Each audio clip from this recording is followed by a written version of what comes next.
Buenas tardes, bienvenidas, bienvenidos a la edición central de MBD Noticias en este 197 aniversario de la Declaratoria de la Independencia. Sí, es cierto, dentro de no demasiado se celebrará el Bicentenario. Gracias, Natalia, por la bienvenida, gracias a ustedes por estar. La comparecencia o la presencia en Florida del presidente de la República generó mucha repercusión. Ya estaremos retomando ese asunto, pero empezamos por otros asuntos muy importantes y en este caso dolorosos también. Sí, este tema recurrente y triste que estamos atravesando porque hubo 8 homicidios en las últimas 36 horas y además otras 2 muertes violentas. De los 8 primeros casos, 3 fueron en Peñarol, 1 en Verdisol y otros 2 incluyeron el asesinato en conjunto de una madre y su hijo. Claro, uno de estos 2 últimos casos fue un femicidio en el que posteriormente el matador se suicidó. La restante muerte violenta fue el asesinato de un rapiñero provocado por un policía. Hoy en Florida, justamente el presidente Lacalle Pou expresó preocupación por estos hechos, pero dijo que respalda lo que denominó Plan Heber.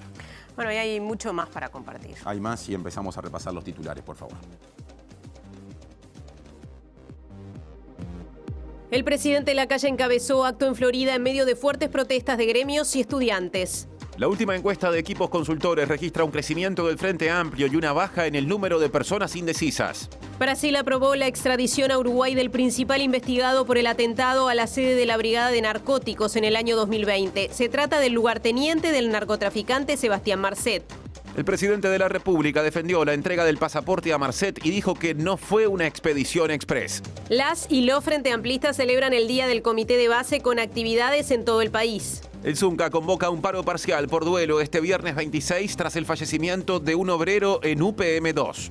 Interpol recomendó a Fiscalía pedir colaboración internacional para conocer antecedentes de Quirma. En lo que va del año han sido asesinadas 24 mujeres por sus parejas o exparejas. La Institución Nacional de Derechos Humanos consideró que existió vulneración del derecho a la libertad de expresión en la decisión del Ministerio de Educación y Cultura de intervenir el Club Social y Deportivo Villa Española. Banco Central le dio la razón a cliente que denunció a Itaú por bloqueo de su cuenta y retiro de fondos. Noche de la nostalgia con 3 muertos en accidentes, 244 expirometrías positivas y 16 positivos de cannabis. Polémica en Argentina. Alberto Fernández dijo que Nisman se suicidó y deseó que el fiscal que acusó a Cristina Fernández no haga algo así.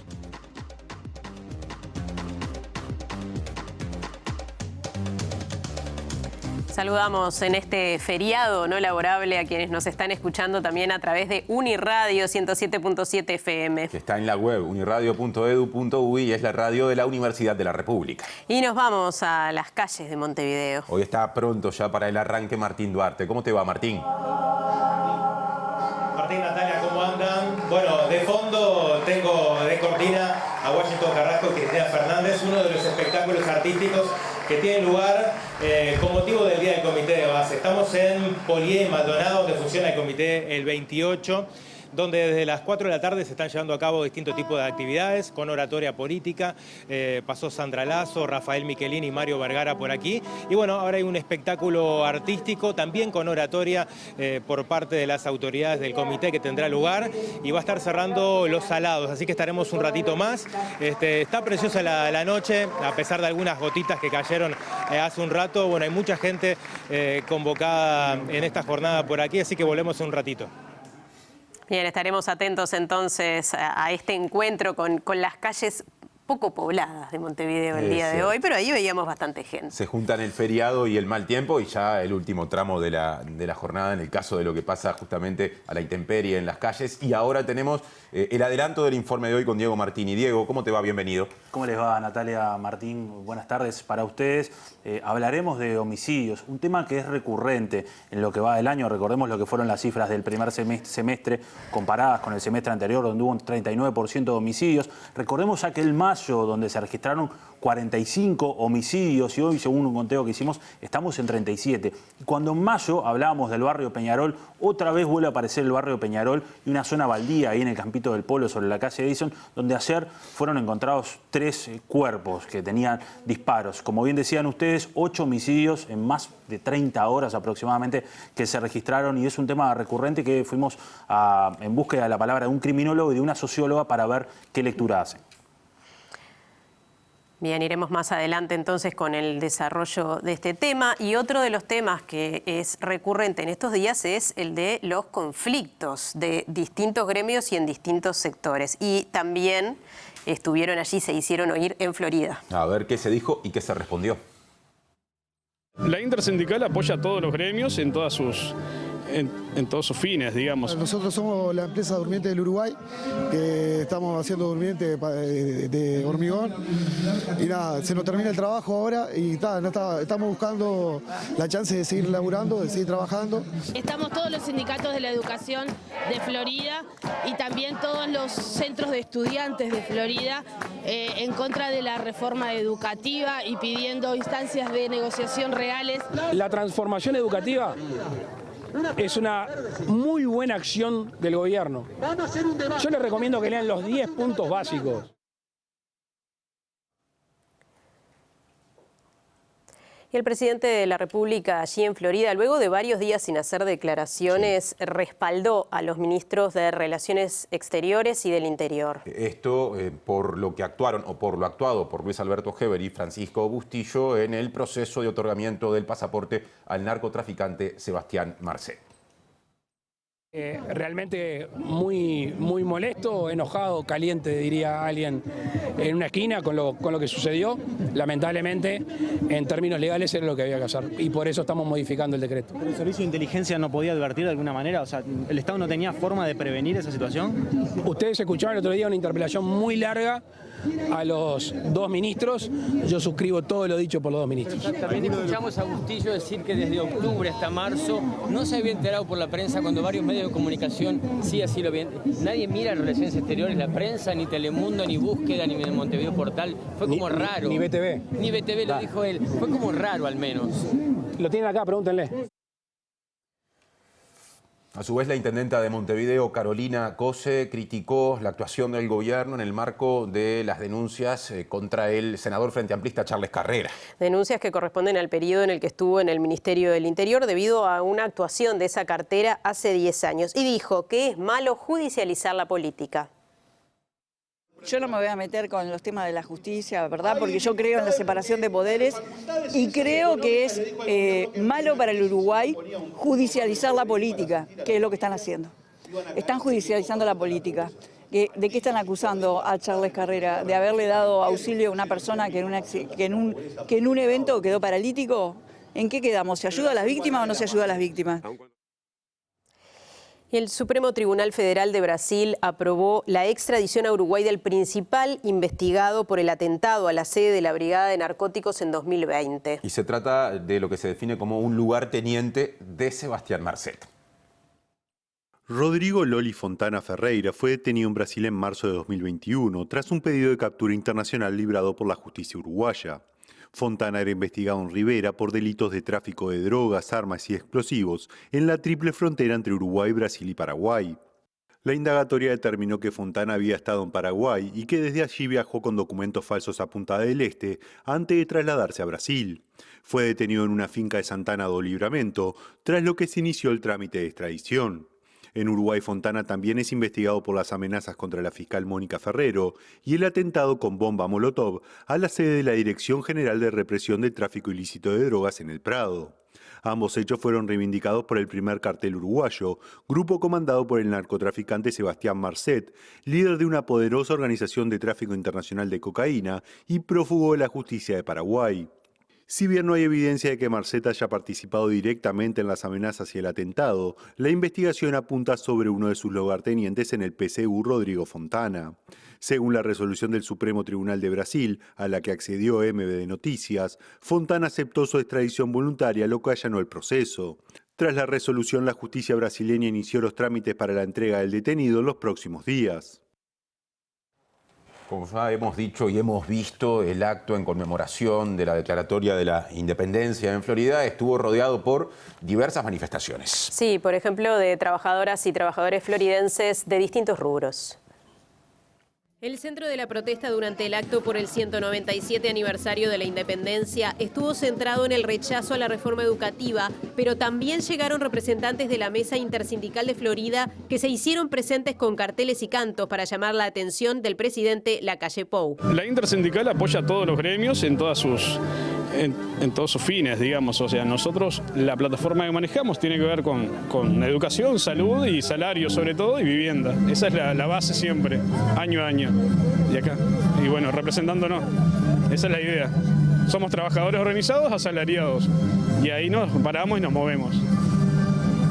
En la intersindical la presencia de los públicos es importante, o hay trabajadores del sector, no sé, lácteos me imagino, de aquí, de la planta de Conaprole. Sí, tenemos representantes de todos lados. Yo pertenezco a los públicos, trabajo en INAO hace 15 años ya y bueno, la situación realmente la estamos sintiendo. Cuando no había un desfasaje en los sueldos, por ejemplo, y ahora tenemos sueldos congelados frente a todo lo que sube y bueno, creo que tenemos que movilizarnos y en democracia es nuestro derecho. Los trabajadores de la empresa Durmientes del Uruguay también se acercaron para entregarle una carta al presidente porque, según denuncian, se están perdiendo 90 puestos de trabajo directo y 250 indirecto.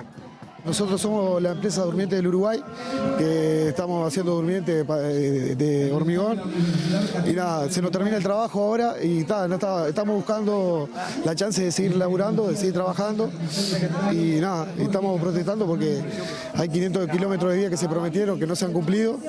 Y nada, queremos saber si hay respuesta, qué va a hacer de los durmientes, qué van a hacer con los durmientes.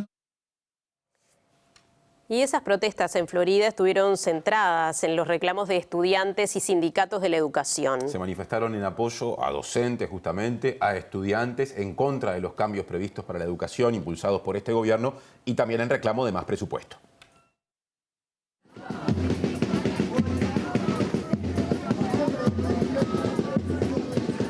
Estamos todos los sindicatos de la educación de Florida y también todos los centros de estudiantes de Florida en contra de la reforma educativa y pidiendo instancias de negociación reales para que podamos discutir una transformación educativa real.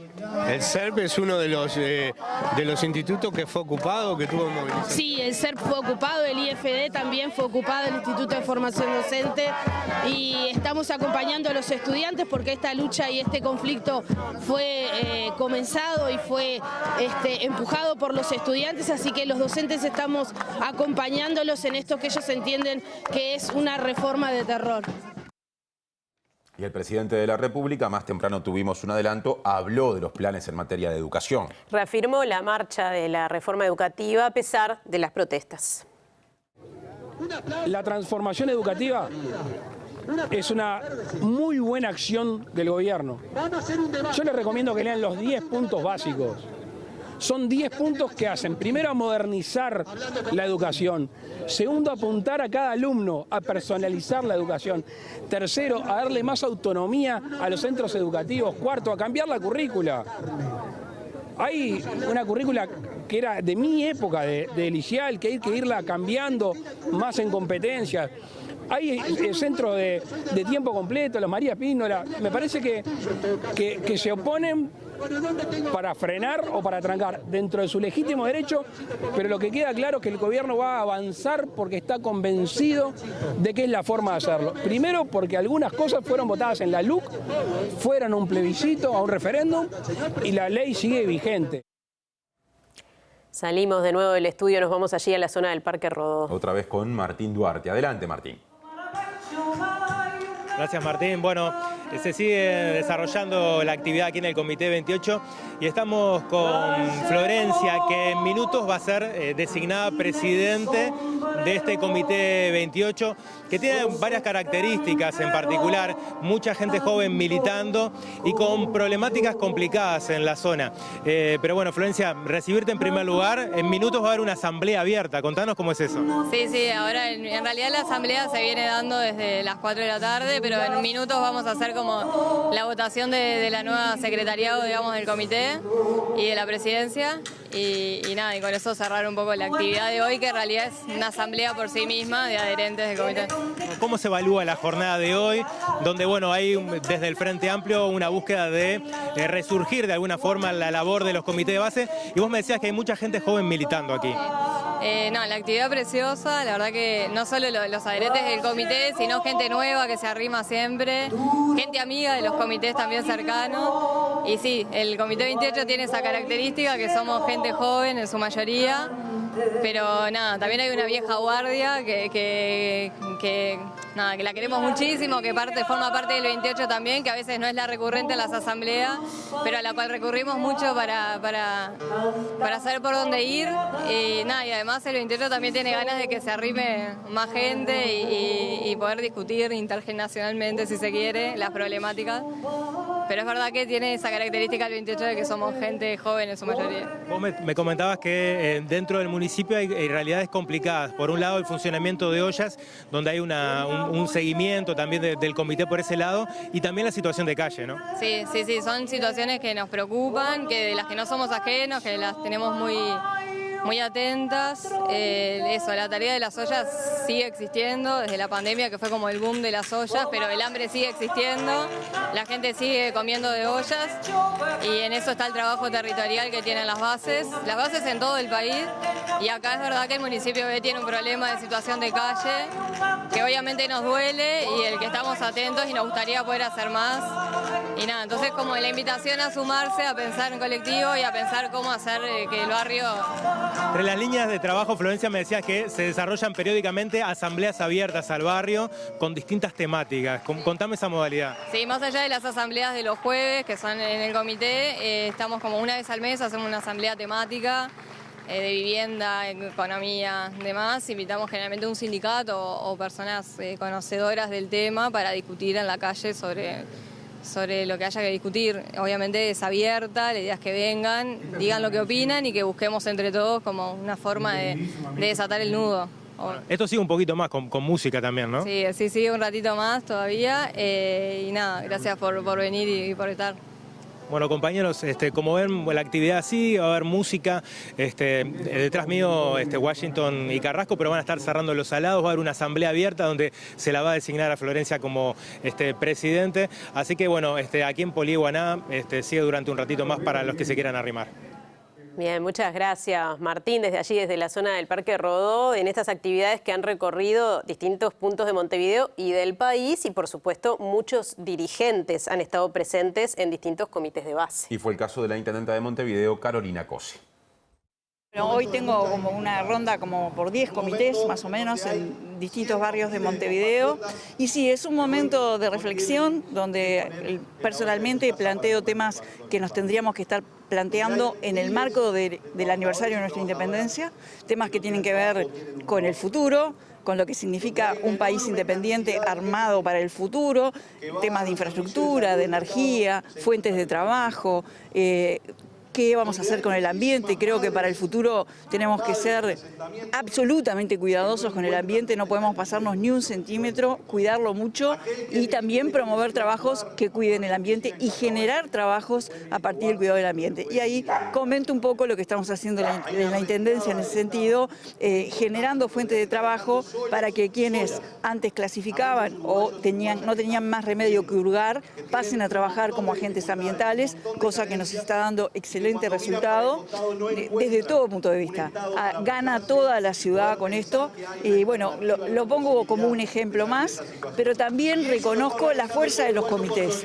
Lo he dicho siempre como Frente Amplistas, los comités del Frente son una maravilla porque es un lugar donde se discute cualquier cosa, se discute abiertamente, son de puertas abiertas, cualquiera puede entrar, no es necesario estar en un sector. La última encuesta de Equipos Consultores muestra un crecimiento en la intención de voto en favor del Frente Amplio. Y un descenso en el número de personas indecisas. Casi todos los partidos políticos registran un aumento de la intención de voto, según la encuesta realizada por Equipos Consultores y presentada en el foro del Centro de Estudios para el Desarrollo. En relación a qué votarían los uruguayos si las elecciones fueran hoy, el Frente Amplio lidera con 38%, creció 3 puntos respecto a abril. El Partido Nacional, 27%, subió 2 puntos. El Partido Colorado, 7%, también aumentó 2 puntos. Y Cabildo Abierto creció 3 puntos y se ubica en el 5%. Otros partidos, un 2%, en blanco o anulado, 6%, e indecisos, 15%. ¿Qué pasa cuando se les pregunta a los indecisos? 3% van para el Frente Amplio, 1% para el Partido Nacional, 2% para el Partido Colorado y entre los otros partidos el PERI marca 1%. ¿Cómo queda el total con la repregunta? El Frente Amplio llega a 41%, el Partido Nacional sube a 28%, el Partido Colorado a 9%, Cabildo Abierto queda en 5%, PERI en 1% y otros partidos 1%, en blanco o anulado 6% e indecisos 9%. El Frente Amplio recupera adhesiones respecto a hace 5 años y queda con un piso de 38% en la primera pregunta y 41% con repregunta.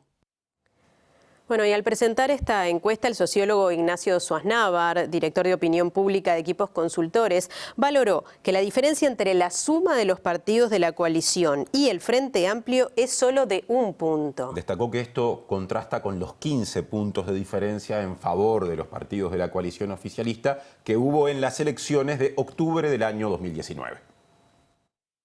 El resultado de la primera vuelta del 2019 nos mostró un Frente Amplio con 39% de votos, un Partido Nacional con 29% de votos, y un Partido Colorado con 12%, un Cabildo Abierto con 11%. Fíjense que las posiciones relativas no cambian y estamos más o menos en las mismas magnitudes, aunque no necesariamente en las mismas magnitudes por bloque. De hecho, si uno suma acá los partidos de la coalición, los 3 partidos principales de la coalición, uno suma 39%, Partido Nacional 27, Partido Colorado 7, 34, Cabildo 5, 39 y contra el Frente Amplio 38. Ustedes recordarán que en la primera vuelta de 2019 hubo una diferencia de 15 puntos de la coalición de gobierno respecto al Frente Amplio. Ahora tenemos una diferencia de 1 punto con 15% de indecisos. Y las encuestas de todo este tiempo vienen efectivamente mostrando esto. Un escenario ya no de segunda vuelta competitivo, sino un escenario de primera vuelta muy competitivo, muy parejo, digamos, entre los dos bloques, por lo cual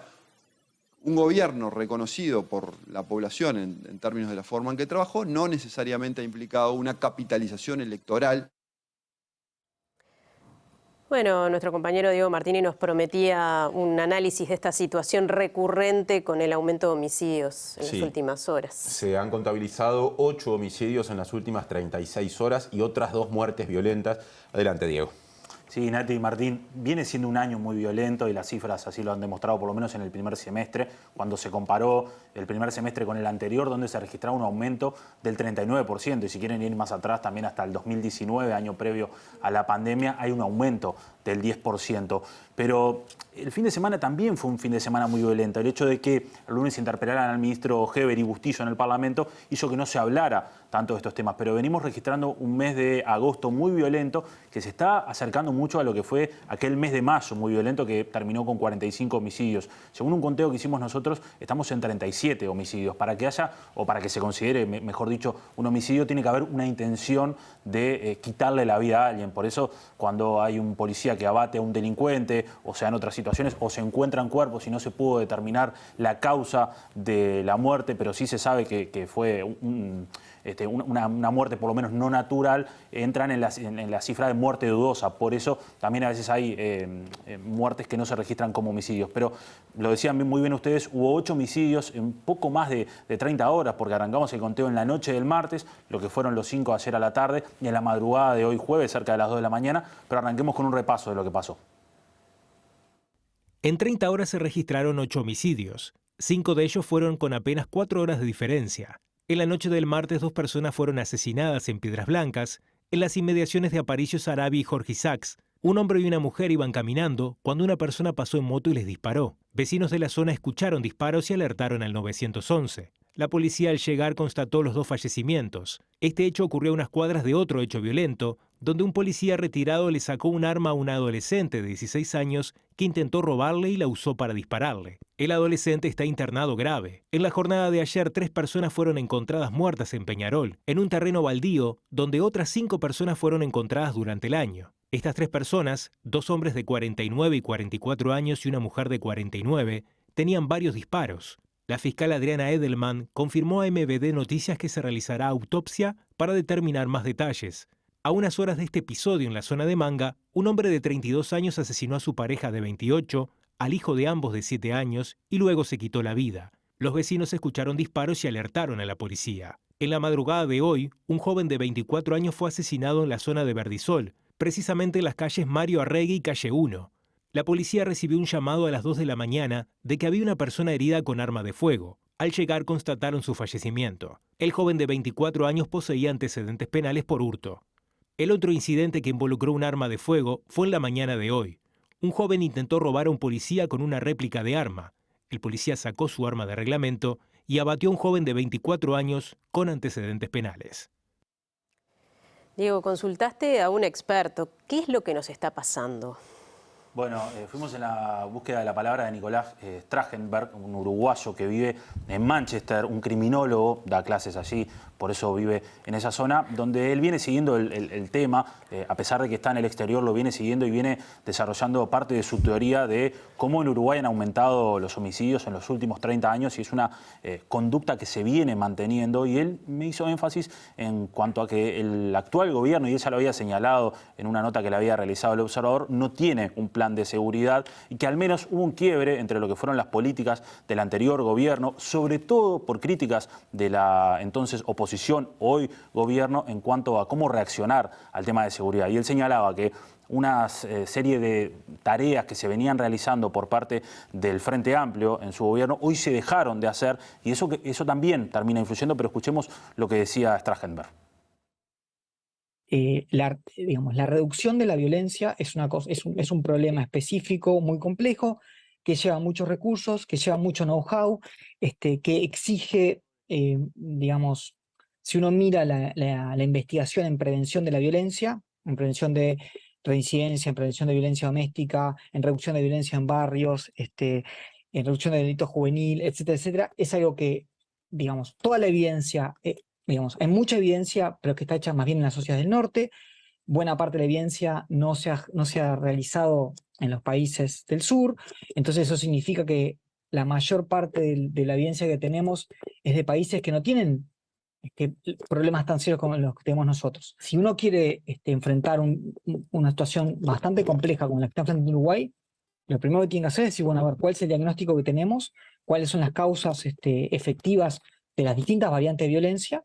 Y luego empezar a decir, bueno, a ver, vamos a plantearnos un plan de seguridad general, donde cada una de estas áreas identificamos con la evidencia que tenemos estos factores. Entonces, en esta área tenemos esta información nos indica que este factor es el más relevante, entonces por eso pensamos hacer este programa, a este programa vamos a asignar estos recursos, este programa esperamos que tenga estos resultados, con estos indicadores, y entonces en los próximos 5 años o 3 años esperamos que pase esto. Entonces, por supuesto, esto no se ha hecho. No creo que sea un problema solo de la seguridad, sino que es un problema de muchas áreas que tiene Uruguay en los gobiernos. Digamos, y esto no significa que el gobierno no esté haciendo cosas relevantes en algunas áreas específicas, pero sí creo que no tiene una estrategia general y eso, claro, atenta contra la posibilidad de que pueda enfrentar el problema. Además, Diego, hablaste con una profesional que hizo foco en las cuestiones comunitarias del fenómeno. Sí, exactamente. Varias de las cosas que decía Strachenberg tienen que ver con lo que se venía haciendo y se dejó de hacer, porque como varios actores políticos terminan señalando, la seguridad tiene que ser una política de Estado, por lo menos con un continuismo de acciones para evitar, porque es algo que obviamente nos preocupa a todos. Y bueno, Strachenberg señalaba algunas acciones que se venían haciendo que no se están haciendo más. Por ejemplo, lo que era el mapa de calor identificatorio, con la importancia en realizar las denuncias, algo que señalaba, ahora no se está haciendo más. Pero fuimos en búsqueda de la palabra también de Nilia Viscardi, socióloga, que también hizo énfasis en esto que decís vos, Martín, en lo que antes se hacía y ahora no se está haciendo, que es en ir a los lugares, ir a las zonas donde está ocurriendo, mismo lo que decía el criminólogo, de decir, bueno, qué está pasando, cómo solucionarlo, cómo evaluarlo, es decir, qué hacer y luego evaluarlo. Y ella decía, bueno, antes estaban las mesas de convivencia con los vecinos, donde se iba a las zonas, donde se escuchaba a los vecinos para saber qué estaba pasando, para saber cómo reaccionar, para ver cómo evaluarlo. Y ella le decía, es algo que hoy no se está haciendo, se perdió, y eso es clave, que se vaya a la zona, se escucha a los vecinos, porque en estos homicidios que veíamos en estos últimos días, no es casualidad que sean en determinadas zonas de la ciudad. Pero escuchemos lo que decía Viscardi. Tenemos que desacostumbrarnos y definitivamente emitir una señal de alerta y analizar, actuar y señalar sentidos de urgencia para poner un freno a esta emergencia, a este aumento de la letalidad y a esta banalidad de la muerte.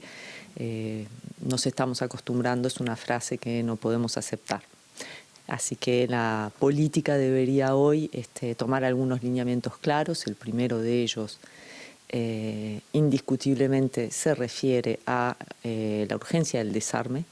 Los casos, las muertes que han ocurrido en pocas horas ocurren en determinados contextos geográficos de la ciudad, donde hay carencias, señalan algunas relaciones sociales primordiales, la vulnerabilidad en casos de violencia doméstica, las lógicas de amenaza, extorsión que vinculan adultos e hijos y dependientes.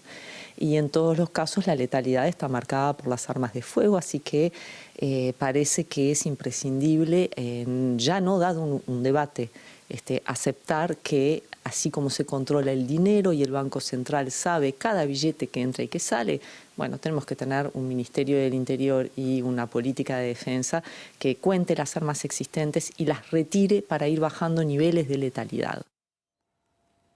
Bueno, ahí lo decía Nilia Viscardi, una de las soluciones a corto plazo es intentar desarmar a la sociedad para que no se den estos hechos, y según cifras que ella misma nos daba, Uruguay es uno de los países per cápita del mundo, ni que hablar que tiene una tasa alta de homicidios y ni que hablar que tiene una tasa alta de posesión de armas, algo en que ella hacía énfasis en que debemos de dejar de promover. Y un último concepto que ella decía, nos hemos acostumbrado a esto, nos hemos acostumbrado a la cultura del odio. Bueno, empezar a promover, y sobre todo desde las autoridades, de quien toman las decisiones, una cultura de la paz, como han hecho otros países del mundo. Y ella señalaba sobre algunos encuentros que tuvieron entre investigadores, quienes han tratado el tema en Argentina, Brasil, México. Bueno, instalar una cultura de la paz para por lo menos empezar a promover esto.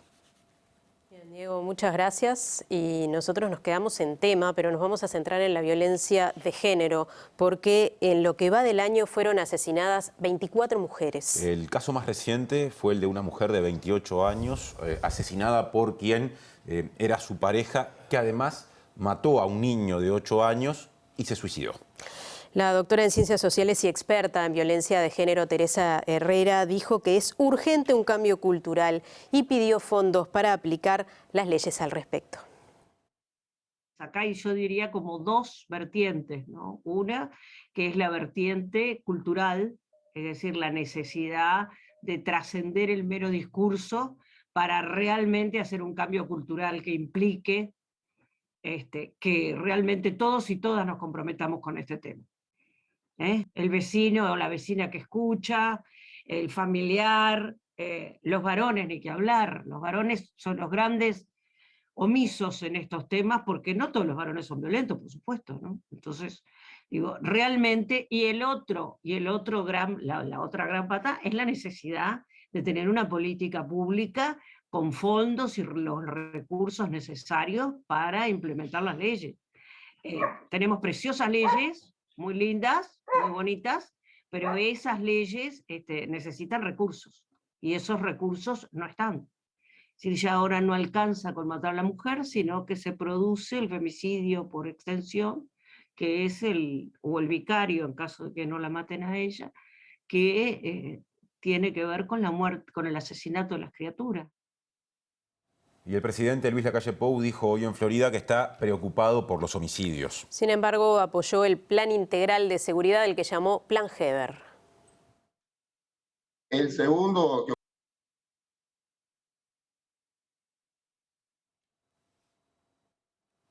El plan de Heber no es solo por los homicidios, es un plan integral de seguridad. Y eso en gran parte hace la lucha contra el narcotráfico. En gran parte. Se nota más seguridad, presidente. En las calles, es decir, el ciudadano común no tiene problemas con la seguridad, el problema es con ese tipo de homicidios, ¿no?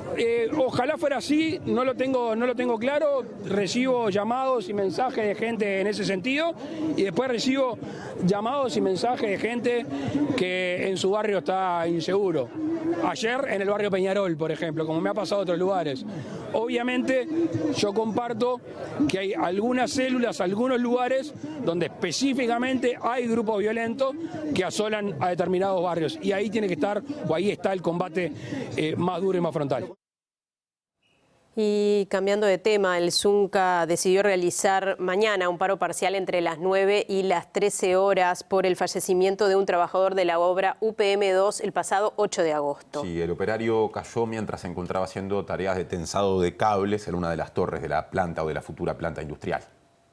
El segundo que ocurre en esta obra en particular, que es una obra con casi 7.000 trabajadores, y este compañero en particular, Walter Morel, se encontraba haciendo trabajo en altura, trabajo de tendido de cable, se desprende la polea y al desprenderse en esa curva hace como tipo un rebote el cable, donde golpea a nuestro compañero, y lamentablemente al golpearlo, tipo que lo hace golpear con toda la estructura de fierro, y eso lo pone en una situación bastante crítica. Tras 17 días de internación en el CTI del Hospital de Tacuarembó, en la mañana de hoy se constató el fallecimiento de Walter Morel, de 52 años, debido a las lesiones provocadas por la caída. Esto motivó una paralización a nivel nacional del gremio de la construcción, que se cumplirá en la jornada de mañana viernes. Mañana estaríamos parando de 9 a 13. La obra va a parar 24 horas, lo que nos están tratando de los compañeros de cerrar, que ya lo tienen casi cerrado, parar la obra 24 horas. Pero el lunes estamos juntando a todos los compañeros y compañeras que son delegados de la obra, ¿no?, para evaluar futuras medidas correctivas para esta obra puntual. El prosecretario de la Intendencia de Montevideo, Daniel González, evaluó positivamente los operativos realizados por la comuna en el marco de la Noche de la Nostalgia. En un año con récord de actividades habilitadas por la comuna se desarrollaron 2.300 controles de espirometría, de los cuales 42 arrojaron resultado positivo. Hicimos un operativo muy grande que tenía 3 grandes vertientes. Una que fue el operativo de tránsito, hicimos un operativo de saturación, se hicieron 2.300 controles vehiculares, se aplicaron 412 multas, se retiraron 47 vehículos, 42 espirometrías dieron positiva y 2 de THC también dio positivo. Al mismo tiempo hicimos controles con el Departamento de Convivencia en las fiestas que autorizamos, 121 fiestas autorizadas, y se aplicaron 40 multas, 20 de ellas por no contar con permiso y 3 de ellas por exceso de capacidad. González explicó las sanciones a las que se somete un conductor cuya espirometría resulte positiva. Cuando una espirometría da positiva, se aplica una multa de 15 unidades reajustables, se retira la libreta por lo menos por 6 meses, y si no hay nadie en condiciones de seguir con el auto, además se guincha el auto y se lo lleva a una playa de estacionamiento. La comuna registró en el año 2019 75 fiestas de la nostalgia. En el 2020, año de plena pandemia, fueron habilitadas solo 12. En el 2021 hubo 89 actividades autorizadas y este año la cifra se incrementó a 121. El prosecretario de la Intendencia de Montevideo explicó por otra parte que desde las 7 de la mañana se desarrolló un operativo de limpieza que implicó controles en los sitios donde se desarrollaron eventos y espectáculos y limpieza de parques y plazas. Bueno, agregamos un dato. En las rutas nacionales hubo 1.588 controles de alcohol, de los que 35 arrojaron resultado positivo. También hubo controles que detectaron para algunos casos el consumo de marihuana y de cocaína. Y les contamos que hubo 2.090 inspecciones vehiculares con 134 multas. 17 vehículos se incautaron y 2 personas resultaron detenidas. Otro asunto, la Institución Nacional de Derechos Humanos y Defensoría del Pueblo consideró que existió vulneración del derecho a la libertad de expresión en la decisión del Ministerio de Educación y Cultura en relación a intervenir o a la intervención del Club Social y Deportivo Villa Española. Además, reclamó que se modifique el acto administrativo en lo referente a la regulación del uso de las redes sociales del club.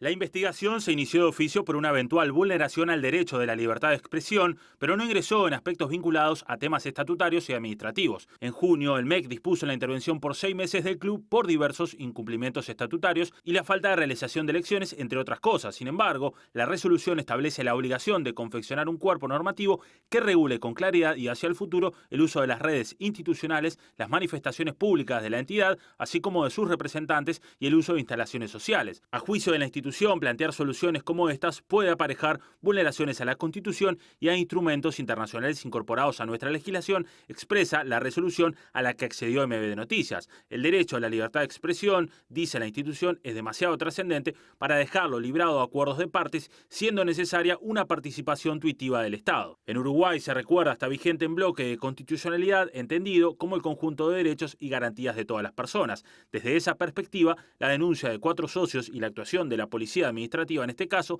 es claramente opuesta al bloque en lo relacionado a la libertad de expresión. Por eso, el MEC debería modificar el contenido del mandato que le dio al interventor designado, excluyendo todo lo referente a las expresiones en redes sociales. Además, la institución recuerda que tras el inicio de actuaciones envió un oficio al MEC con diversas consultas, pero este nunca fue respondido.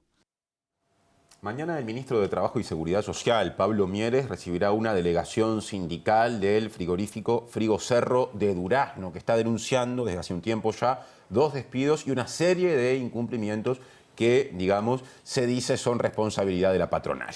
Las y los sindicalistas iniciaron una caminata el lunes y tras recorrer 90 kilómetros hoy llegaron a Florida, donde le entregaron una carta al presidente Lacalle Pou. La irregularidad tiene un montón, la verdad. Tiene pagos, por ejemplo, en el retroactivo, que nos pagan mal. Tiene, a ver si me puede ayudar, los pagos en negro, que hace, por ejemplo, ahora él envió a 40 personas, 20 del sindicato y 20 de la empresa de licencia. Y, por ejemplo, las 20 personas esas que él mandó de la empresa de licencia, las tomaba nuevamente para trabajar en negro. Y a nosotros no nos citaba a trabajar, porque nosotros en realidad también teníamos por ahí armando un convenio, queremos armar un convenio con el LANAR, donde nosotros hacemos faena de 2.800 ovejas y lo cobramos al laudo nomás. Hacemos 2.800 ovejas, por ejemplo, y cobramos entre alrededor de 800 pesos. Claro, es un solo dueño, Diego Ortiz, y una persona que siempre se ha dedicado a desmantelar al sindicato, ¿no? Porque él juega con la necesidad de la gente.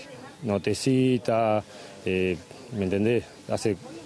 Te paga poco, vamos a la realidad, porque lo que paga es muy poco, como quincena de 10, 11.000 pesos.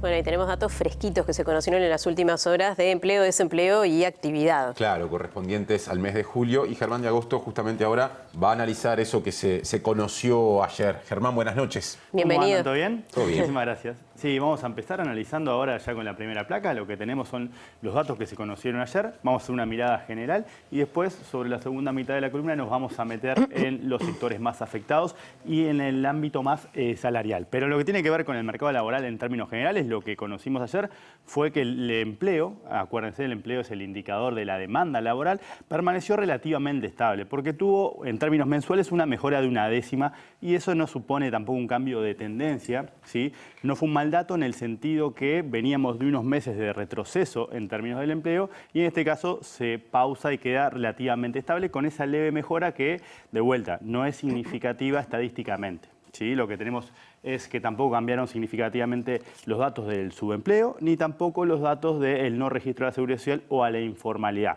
Cuando nos metemos a nivel regional, lo que tenemos es que la situación del empleo y de la actividad mejora en el Montevideo, pero empeora en el interior. Ahí sí es como que se compensan y lo que tenemos en términos más agregados es justamente esta situación de relativa estabilidad. Si ahora pasamos a ver lo que pasó con el desempleo, de vuelta arrancamos en términos agregados, el desempleo experimentó un retroceso de 3 décimas, estaba en 8,4%, ahora lo tenemos en 8,1%. Y de vuelta, cuando nos metemos a nivel regional, el desempleo baja en Montevideo y también baja en el interior, pero en Montevideo baja por las buenas razones, es decir, porque hay un aumento del empleo que es superior al aumento del nivel de actividad, mientras que en el interior baja, pero por las malas razones, porque la caída de la tasa de actividad fue mayor que la del empleo. Hay ¿sí? gente que salió del mercado que no está buscando, digamos. Y eso efectivamente te convenció que incluso se perdieron puestos de trabajo en el interior y el efecto que tenés es contradictorio o contraintuitivo, mejor dicho, que es justamente una caída del desempleo. ¿Sí? O sea que en términos agregados lo que tenemos es aproximadamente 144.000 desempleados. El mes anterior teníamos en el entorno de 150.000. O sea que con esa nueva variación lo que tenemos es que volvemos a la situación de hace 2 meses, porque en el mes anterior se habían perdido 6.000 y acá se recuperan 6.000. De vuelta son datos mensuales, puntuales, ¿sí? Pero están marcando justamente una situación de relativa estabilidad. Ahora vamos a meternos en la situación de los sectores más afectados a la luz de los lineamientos que justamente presentó el Ministerio de Trabajo, ¿sí? Para este conjunto de sectores, ¿sí? Principalmente vinculados a los servicios turísticos en particular. Acá tenemos desde entidades deportivas, tenemos alojamiento, tenemos restaurantes, tenemos taxis, tenemos transporte, cines. ¿Sí? Son cerca de 40.000 trabajadores los que pertenecen justamente a este grupo que fue catalogado como muy afectados en el marco de la primera ronda puente y de hecho tuvieron justamente 2 rondas puentes. La primera es la 8ª ronda, la primera en el marco de la pandemia. Es la 8ª ronda que abarcó el periodo julio 2020, junio 2021 y ahí lo que tenemos es ¿qué pasó con la inflación? Es la columna blanca en ese periodo, en esos 12 meses. ¿Y qué pasó con los aumentos nominales del salario? Que solamente este grupo, por ser catalogado justamente como un sector muy afectado, tuvo únicamente un ajuste de 3% nominal. ¿Qué es lo que pasamos cuando nos vamos a la 9ª ronda? De vuelta, para este conjunto, para este subconjunto de trabajadores, lo que tuvimos fue una segunda ronda puente, ¿sí? Que abarcó justamente el periodo que, los 12 meses que concluyen ahora, o que concluyeron en junio del 2022, y lo que tenemos de vuelta, la inflación le ganó por lejos a lo que fue justamente el aumento de los salarios nominales, ¿sí? Y si ahora vamos a una placa más, lo que tenemos es que justamente lo que aparece en rojo es la pérdida de poder adquisitivo, ¿sí? Cuando lo miramos en términos acumulados, básicamente la inflación acumuló un aumento del 17% en estos 24 meses, en estos 2 años, ¿sí? Mientras que los salarios fueron del entorno del 6%. Esto da una caída acumulada del entorno del 10,5%, ¿sí? 4% se perdieron en la primera ronda salarial y el restante 6% se perdió justamente en la 9ª ronda, que fue la que concluyó en junio, ¿sí? Claro. Ahora vamos a la última placa y lo que tenemos es, bueno, cuáles son las perspectivas para estos sectores en función de los nuevos lineamientos. Y ahí lo que tenemos es el salario real. Esa es la evolución del salario real para los próximos 4 años, en realidad, ¿sí? Incorporamos una ventana de 6 años porque la comenzamos en junio del 2020. ¿Sí? Acuérdense, ahora estamos parados al final de la 9ª ronda, ¿sí? Donde la pérdida acumulada es justamente del entorno del 10,5% y los lineamientos, los nuevos lineamientos para estos sectores marcan ajustes semestrales, ¿sí? Con convenios a 4 años, ¿sí? Con correctivos en todos los julios, julio del 2023, julio de 2024, 2025 y 2026, ¿sí? Los dientitos esos es cuando aumenta, es que justamente están operando los ajustes que están previstos. ¿Sí? ¿Eso contempla también las perspectivas de inflación? Claro, acá lo que estamos, como estamos pensando en una ventana de tiempo y estamos mirando el salario real, esa línea blanca justamente surge de la batalla entre los precios y los salarios. Bien. Los dientecitos cuando van para arriba es justamente los ajustes semestrales que están previstos en el marco de estos nuevos lineamientos, pero como se ve, ¿sí? Acá estamos recogiendo las expectativas de inflación que justamente surgen de la encuesta de expectativas de los analistas del Banco Central, que cuando las miramos y la comparamos con las expectativas oficiales contenidas en la rendición de cuentas, estaban bastante parecidas para este año, pero a medida que ya vamos avanzando en el tiempo y mucho más con una ventana tan larga del tiempo, ya se iban disociando. Entonces empiezan a marcar justamente la situación que tuvimos en las anteriores rondas, que cuando vemos lo que pasó efectivamente con la inflación y lo que se esperaba que iba a pasar con la inflación, hay una brecha que justamente se traduce en pérdida de poder adquisitivo. ¿Qué quiere decir en definitiva todo esto? Que como vemos, cuando volvemos a la línea roja, es que volvemos al nivel de salario que teníamos en junio del año 2020, cuando empezó la primera ronda puente. Dado que al final del periodo estamos todavía por debajo, esto quiere decir que para este subconjunto de trabajadores, tomando en cuenta las expectativas de inflación de los analistas relevados por el Banco Central, tenemos que en 6 años no van a lograr recomponer lo que perdieron, ¿sí?, al comienzo de la primera ronda puente. Eso es un poco lo que se desprende de acá. Nuevamente, acá lo que tenemos es salario e inflación luchando, ¿sí? Cuando retomamos la línea roja, volvemos al punto de partida. Claro. O sea que tenemos 6 años y aún así vamos a estar en el entorno de 1% por debajo de lo que estábamos en junio del año 2020. Clarísimo. Gracias, Germán. Muchas gracias. Bien, y bueno, y cambiamos de tema porque desde la Cámara de Lucha contra la Piratería y el Contrabando, la abogada Virginia Servieri apuntó que es muy importante la actuación de aduanas, la justicia y las autoridades ante el aumento de venta de productos falsos vinculados al Mundial de Qatar. Sí, dijo también que los productos pirateados, justamente cuando se acerca un acontecimiento tan importante como un Mundial de fútbol masculino de mayores, duplican sus ventas. Siempre que hay un acto así, un evento de este tipo, bueno, y en este caso un mundial que atrae, yo diría, el 90% de la población, aumenta también el riesgo de piratería. A nivel mundial y global es el 3% de los productos falsificados en el mundo, pero yo diría que acá en Uruguay sí aumenta, por supuesto, por lo menos la cantidad de falsificados aumenta al doble. La abogada especificó que hay 2 tipos de consumidores, el comprador que es consciente que está comprando falso y quienes lo hacen sin saberlo. En tal sentido, detalló que las compras por Internet han favorecido los engaños en torno a las ventas ilegales y, por otro lado, cada vez las versiones falsas se producen con menos diferencias que la original. Hace 27 años, por ejemplo, abríamos un contenedor y uno abría el contenedor, caían las cajas y los productos eran falsos. Sí, ya el olor era falso, ya se notaba que el producto era falsificado. Hoy por hoy hay muchos que son falsificaciones de los derechos de autor. Entonces estamos encontrando muchas camisetas de Uruguay que no tiene la marca, pero que es exactamente el mismo diseño. En cuanto a los principales orígenes de los productos falsificados, la abogada señaló: lo que es textil es cercano, ¿tá? Lo tenemos en Argentina, Latinoamérica. Todo lo que es pelotas, lo que es calzado, eso sí viene de Asia.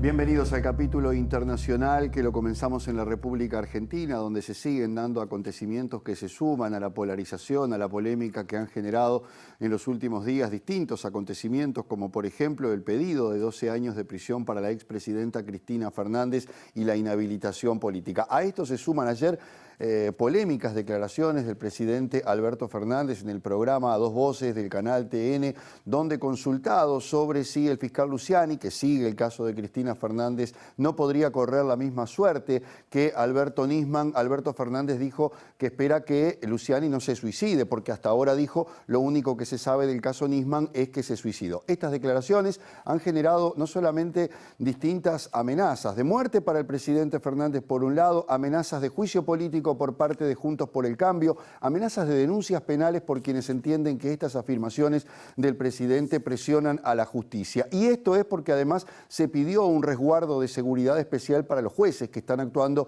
en la causa de Cristina Fernández. Un menú completo para una situación realmente muy compleja que vive la República Argentina. realmente alentar la idea de que le puede pasar al fiscal Luciani lo que le pasó a Nisman. Miren, hasta acá lo que le pasó a Nisman es que se suicidó. Hasta acá no se probó otra cosa. Yo espero que no haga algo así el fiscal Luciani, que en verdad, nada, él cumple el rol de fiscal en un juicio, él creyó cumplirlo adecuadamente así, diciendo lo que dijo, yo lo escuché, la verdad me parece un disparate todo lo que dijo. Después de las repercusiones negativas que recibió por sus polémicos dichos de anoche, el presidente Alberto Fernández buscó aclararlos esta mañana, aunque sostuvo parte de su postura, destacando que Nisman se suicidó y que no encuentra ningún motivo para que eso ocurra con Diego Luciani, afirmando que el magistrado que acusó a la vicepresidenta Cristina Kirchner en la causa Vialidad tiene que estar tranquilo porque no recibió ningún llamado ni presión del gobierno nacional. Fernández sostuvo que tiene que estar tranquilo porque nunca nadie lo fue a visitar en su nombre y ningún espía lo fue a visitar, asegurando que mientras él sea presidente nunca se van a hacer operaciones con la justicia y ningún juez ni fiscal debe temer por su integridad. El mandatario intentó explicar que él no introdujo el tema de Nisman en la entrevista, sino que lo hicieron los periodistas de TN con la pregunta, alegando que ese cuestionamiento lo sorprendió y que hubo una enorme tergiversación de lo que dijo, mostrándose firme con su teoría de que Nisman se suicidó y señalando que hasta Netflix le dedicó 6 capítulos al tema y sacó más o menos la misma conclusión. Mientras tanto, el mandatario sí reclamó al tribunal que entiende la causa Vialidad que haga justicia después de que Luciani pidiera 12 años de prisión y la inhabilitación perpetua contra Cristina Fernández, a quien acusa de ser la jefa de una asociación ilícita que habría utilizado la obra pública de Santa Cruz para obtener beneficios económicos personales. Nos vamos a Chile. La ministra del Interior de ese país, Isquia Siches, dijo que nadie está por encima de la ley. Esto después de que las autoridades anunciaran la detención de Héctor Yaitul, que es el líder de la organización Arauco Mayeco, una de las organizaciones más radicales del pueblo mapuche, que había pedido incluso un alzamiento en armas frente al estado de excepción decretado en su momento por Piñera y después el estado intermedio que fue impulsado por el gobierno de Boric. Las cosas siguen complejas en el sur de Chile y esto se suma ya a la saga de acontecimientos que han estado marcando las relaciones entre los gobiernos de Chile y el pueblo mapuche. Se ha materializado la detención del señor Héctor Yaitul. La ministra Siches solicitó que no se saquen réditos políticos de esta situación y que se deje a las instituciones funcionar, en especial pensando en las personas que viven en la Araucanía, en Biobío y en los ríos.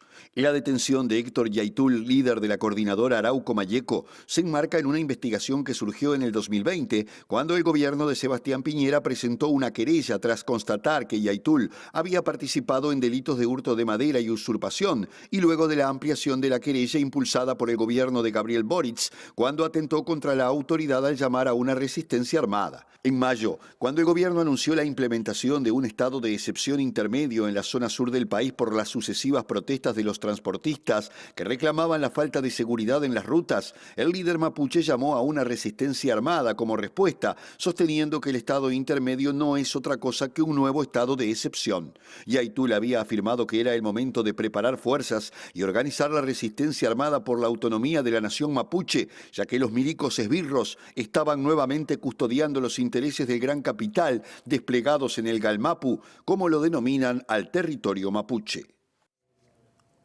El equipo de campaña de la reelección de Jair Bolsonaro anunció que esta noche va a seguir de cerca y va a contestar a través de una ofensiva que tiene preparada las respuestas que dé en una entrevista que va a brindar el expresidente Lula da Silva para la cadena O Globo. Esto en el marco de una serie de cuestiones que se han dado a partir de la ausencia de debates entre ambos candidatos, porque precisamente Bolsonaro decidió no participar de ninguno de ellos porque dijo que va a ser aprovechado por sus rivales para atacarlo y que en este momento, donde está ascendiendo en las encuestas, esto no le sirve.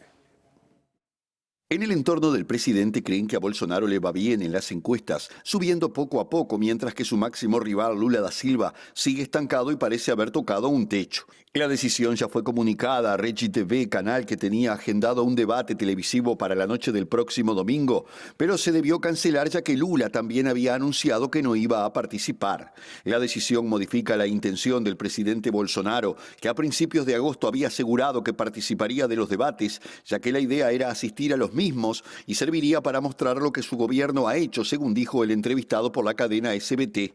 Bolsonaro había sostenido que en política todo es dinámico, sobre todo porque hay mucho que presentar, pero que no quiere quedar preso de una agenda en la que alguien lo atacará gratis y que solo responderá por lo que hizo y hará comparaciones con gobiernos anteriores. El 26 de julio el canal CNN suspendió el primer debate presidencial que estaba anunciado luego de que Bolsonaro y Lula rechazaran la invitación y donde el líder del PT sostuvo que participará solo de 3 encuentros entre presidenciales y no será rehén de infinidad de debates.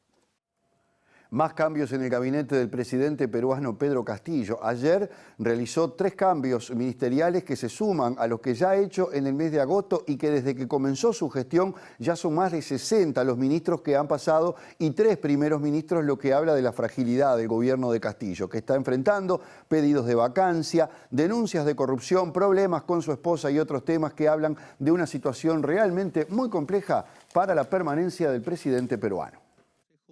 El presidente de Perú, Pedro Castillo, le tomó este miércoles juramento a 3 nuevos ministros para las carteras de Defensa, Ambiente y Mujer y Poblaciones Vulnerables, cambios que se dan a 20 días de la última renovación del gabinete, en la que hubo 6 cambios y ya son más de 60 los nombres que han pasado por los ministerios del país. El cambio más polémico fue el del militar Richard Tineo Quispe como nuevo ministro de Defensa en lugar de José Luis Gavidia, quien había anunciado su renuncia por motivos personales, pero que lo hizo en medio de una investigación preliminar en su contra por presunto peculado. En la anterior renovación del gabinete que se dio el 5 de agosto, además de los 6 cambios ministeriales, estuvo sobre la mesa la posibilidad de la salida del primer ministro Aníbal Torres, quien había presentado su renuncia, pero finalmente Castillo no se la aceptó. Estos cambios constantes en el gabinete del presidente peruano se suman a la crisis política en la que se incluyen las denuncias en contra del mandatario, los pedidos de vacancia, así como la tensión reinante entre el Poder Ejecutivo y el Legislativo.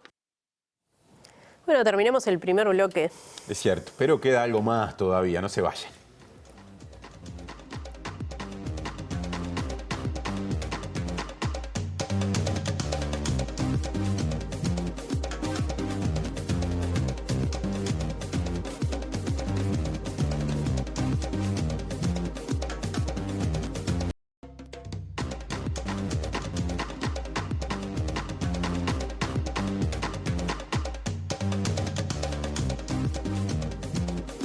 Invitado a la Expo Smart de China. Este es el principal socio comercial de nuestro país y justamente se dio esto en una ciudad con algunas peculiaridades. Sí, se la definen como la ciudad más grande del planeta con 33 millones de habitantes.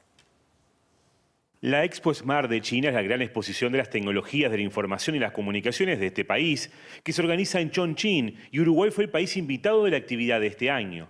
Chongqing es una municipalidad y su número de habitantes, unos 33 millones, es muy relevante incluso para las dimensiones de China.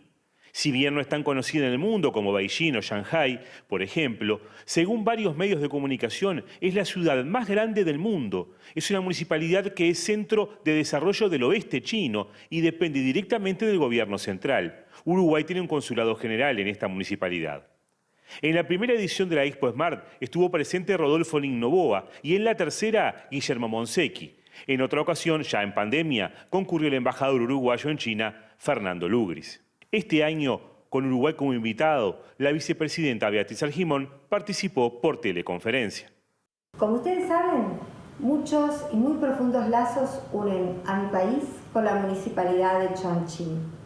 Esta importantísima ciudad china ha sido elegida estratégicamente por Uruguay como la puerta de entrada al enorme oeste de la República Popular China, un territorio en pleno crecimiento donde las oportunidades mutuas de aprendizaje y cooperación son, sin lugar a dudas, inagotables. Desde China, Eduardo Delgado para TV Ciudad. Nuestro enviado especial a China. Y esto recién empieza porque tiene creo que más de 2 meses todavía, Eduardo, por allá. Sí, salimos lejos del estudio en este caso. A las antípodas. Y repasamos los datos del tiempo, si te parece, Martín. Vamos a repasar los datos del tiempo. Antes les cuento brevemente que Francisco Leñani, el secretario general de la Intendencia de Canelones, va a estar en el lado B, que ya viene a TV Ciudad, y el pronóstico del tiempo, que la verdad no anticipa buenas noticias o no trae hoy buenas noticias. Se espera para mañana, viernes 26 de agosto, precipitaciones y tormentas con 11 grados de mínima y 22 de máxima. Pronóstico que también abarca Canelones, ya que tenemos a un representante de la Comuna Canaria. El sábado 27 de agosto, lluvias y tormentas también. Será un temporal de Santa Rosa, no sé, algo así parecido. Parece que no hay temporal, pero va a estar feo. 13 grados de mínima, 16 de máxima. Y ahí lo ven al sol asomando recién el domingo, 28 de agosto, por lo menos en capital y área metropolitana, con la temperatura que se desploma, ¿no? Ahí está la contracara, bajan las temperaturas el domingo, mínima 4 grados, máxima 11, porque pese a todo sigue siendo invierno. Y ahí es cuando se enferma todo el mundo, como dicen las madres. Claro, algunos venimos ahí tecleando. Bueno, y nos reencontramos mañana. Misma hora y mismo canal. Bien, a las 19 horas los esperamos. Gracias por estar.